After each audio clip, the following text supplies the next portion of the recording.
पंछी नदियाँ पवन के झोंके, कोई सरहद ना इन्हें रोके। सरहद इंसानों के लिए है, सोचो मैंने और तुमने क्या पाया इंसान होके। पंछी नदियाँ पवन के झोंके, कोई सरहद ना इन्हें रोके। गुड इवनिंग, कैसे हो आप सब? मुझे पता है आप सब बहुत अच्छे हो, बहुत खुश हो, बहुत कुछ अच्छा कर रहे हो अपने लाइफ में, है ना? जी हाँ, मेरा नाम है कल्पना और मैं फिर से हाजिर हूँ अपने इस चैनल पे एक नई कहानी के साथ, जिसमें है बहुत सारा मस्ती, बहुत सारा ड्रामा, बहुत सारे moral and at the end happy ending. तो चलिए मेरी कहानी को सुनिए। एक बहुत पुराने समय की बात है। एक राजा हुआ करते थे जिनका नाम था चित्रसेन। चित्रसेन बहुत ही समझदार, सुलझे हुए, विवेकपूर्ण प्राणी थे और उन्हें पशु पक्षियों से भी खासा लगाव था। उनके राज्य में एक कबूतरी रहती थी जिसका नाम था कावेरी। कावेरी राजा के बड़े करीब थी। राजा का हर खास बात कावेरी को पता होता था, क्योंकि कावेरी इस राज्य से उस राज्य में संदेशा पहुंचाने का काम किया करती थी। राजा को कावेरी के अलावा किसी और पर इतना भरोसा नहीं था। एक समय कावेरी ने 2 अंडे को जन्म दिया और अंडे फूट के चूजे बाहर आ गए। कावेरी ने बहुत ही प्यार से उन बच्चों की परवरिश शुरू की। उन्हीं दिनों राजा को कोई काम आन पड़ा और उन्होंने कावेरी को बुलवा भेजा। कावेरी राजा के पास आई तो राजा ने कहा, कावेरी तुम्हें दूसरे राज्य में मेरा संदेशा लेके जाना होगा। कावेरी ने कहा, महाराज इस बार आप किसी और को भेज दीजिए, क्योंकि मैं अभी बच्चों के देखभाल में लगी हूँ। मेरे बच्चे अभी बहुत छोटे हैं, मैं उन्हें छोड़ के नहीं जा सकती। राजा ने कहा, कावेरी तुम्हें मुझ पर भरोसा नहीं है, तुम अपने बच्चों को छोड़ के जाओ, मैं उनके देखभाल की जिम्मेदारी लेता हूँ, मैं उनके सुरक्षा की गारंटी देता हूँ, तुम्हारे चूजों को कुछ नहीं होगा, मैं उनका पूरा केयर करूंगा। राजा की बात सुन के कावेरी मना नहीं कर सकी और राजा की बातों से आश्वस्त होकर कावेरी संदेशा लेके दूसरे राज्य में चली गई। एक दिन राजकुमारों ने क्या किया, खेलते खेलते चूजों को पत्थरों से मार दिया। सैनिकों के मना करने पर राजकुमारों ने राजा से शिकायत करने की धमकी दे डाली, तो सैनिक भी चुप हो गए।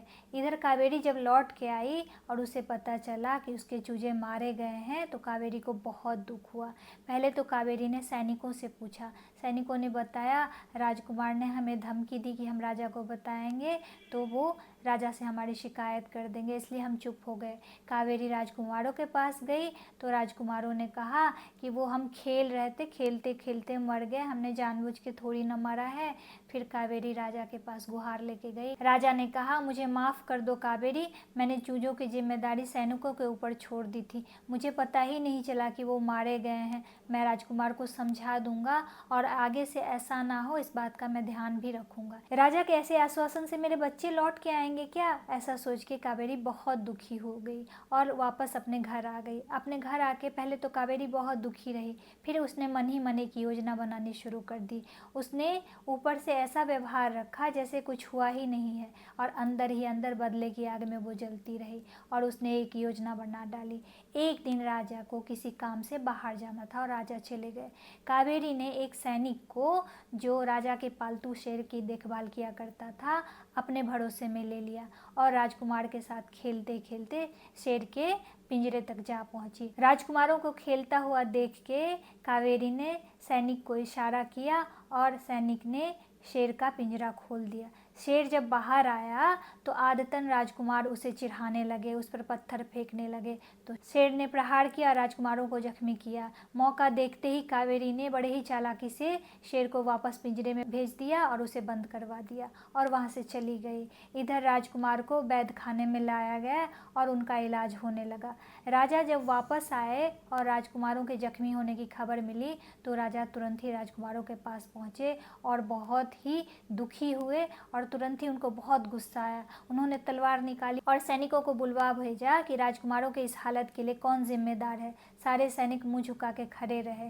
राजा को कहीं से कोई उत्तर नहीं मिल रहा था तो राजा को और भी गुस्सा आ रहा था। तभी कावेरी वहां पहुंच गई और कावेरी ने कहा, महाराज राजकुमारों के ऐसे हालत की जिम्मेदार मैं हूँ, मैंने उनकी ये दुर्दशा कराई है। राजा ने कहा, कावेरी तुम? कावेरी ने कहा, जी महाराज, मैंने राजकुमारों की ये दशा कराई है, क्योंकि मैं राजकुमारों से अपने बच्चों की मृत्यु का बदला लेना चाहती थी। इसीलिए मैंने ये योजना बनाई और मैंने राजकुमारों को ये हालत करा दी है। आपने मेरे बच्चों की सुरक्षा की जिम्मेदारी ली थी, लेकिन जब मेरे बच्चे मारे गए तो आपने कुछ नहीं किया, राजकुमारों को कुछ नहीं कहा। मैं बहुत दुखी थी महाराज, इसीलिए मैंने पूरे होशो हवास में अपने बच्चों के मौत का बदला लिया है।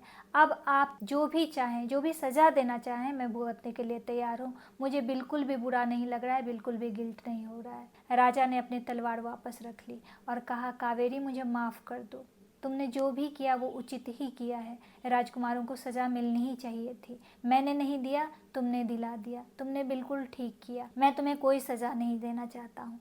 कावेरी ने कहा, ठीक है महाराज, फिर मैं अब यहाँ से जा रही हूँ। राजा ने कहा, तुम कहाँ जा रही हो? कावेरी ने कहा, मैं यह राज्य छोड़ के कहीं भी चली जाऊंगी। राजा ने कहा, ऐसा क्यों?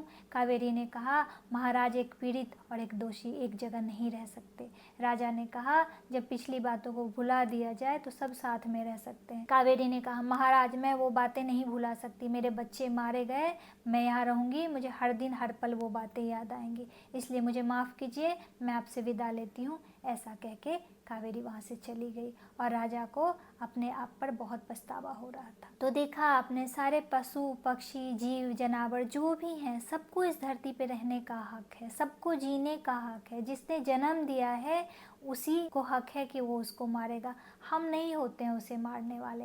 और इन केस किसी भी कारण से हमारी वजह से उनकी मृत्यु हो जाए तो हमें उसका पश्चाताप करना चाहिए, माफ़ी मांगनी चाहिए, गलती का एहसास होना चाहिए। परंतु यहाँ राजकुमारों को अपनी गलती का कोई एहसास नहीं था। यहाँ तक कि राजा ने भी अगली बार ऐसा नहीं होगा कह के उस बात को ख़त्म कर दिया।